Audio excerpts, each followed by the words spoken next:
Isang mapagpalang araw mga boss. Ipapakita ko muna sa inyo ang simpleng paglinis ng ating hydraulic valve lifter. Ito po yung nag-stack up at medyo matigas na siyang idiin mga boss dahil sa dumi. Kalimitan ito nangyayari kapag hindi ka sumunod sa proper na pag-change oil sa iyong sasakyan. Take note ko po sa inyo mga boss na meron po tayong mga makina na hindi na ginagamitan ng filler gauge para mag-a-adjust ng valve clearance. Ito po ay mayroong device na katulad nito. Ang tawag po dito ay hydraulic valve lifter or kilala rin sa tawag na hydraulic lifter. Automatic na po ito nag-a-adjust mga boss at ang pressure po ng langis ang nagpapagana dito sa ating rocker arm. Ngayon kung ito ay marumi na mga boss at magkaroon ng stock na residue ng oil dahil hindi regular ang inyong pag-change oil katulad ng makina na to, siguradong magsa-stock up ito mga boss at makakarinig ka ng mga tagiktik or unusual sound dito sa ating valve cover during na naka-operate na ang ating makina. Ngayon ang simpleng paglinis naman ito ay pwede kang gumamit ng gasolina or kahit anumang mga degreaser o di kaya carb cleaner or throttle body cleaner or fuel injector cleaner. Pero dito sa akin ay gasolina lang ang gamit ko. Kung makikita nyo mga boss, tinutulak-tulak ko siya dito at sobrang tigas din ito mga boss no.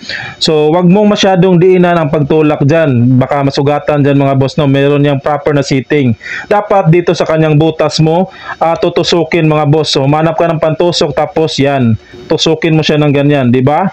Oh, nawala or na-release ang kanyang pagka-stack up. Hindi lang makikita sa camera mga boss, pero meron yang dumi na lumabas or napugsit or nisidlit. Pagkatapos mo matusok ay exercise mo na yan mga boss. Oh, di ka tulad kanina na matigas. Ngayon ay medyo maluwag na siya mga boss no, or madali na siyang ma-freeze.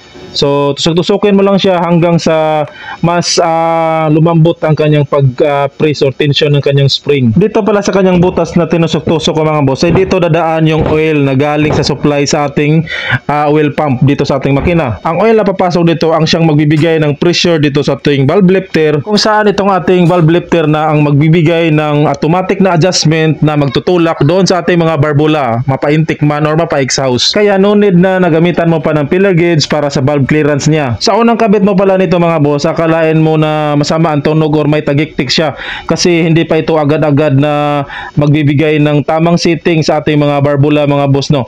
So hintayin pa niyang mag-build ang lahat ng oil pressure sa ating valve lifter bago ito magbibigay ng tamang tunog or tamang andar or mas smooth na andar ng ating engine. Actually hindi naman gaanong katagal, mga seconds lang mga boss, mga 20 seconds lang siguro ang pag-andar ng ating engine bago ito magbibigay ng tamang tunog or andar ng ating makina. Take note ko pala sa inyo, huwag nyo ibaliktad to sa pagkabit mga boss ha. Itong butas na to ay doon to sa rocker arm natin, nakaplastar at hindi sa ating barbula mga boss. Pagkatapos ay pwede mo rin siyang i-brush dito sa kanyang housing or sa gilid niya para mas luminis talaga. So kung sa tingin nyo nakatulong ang video ko na to, please share, like and comment. Maraming salamat. Bye bye. I'm Brute.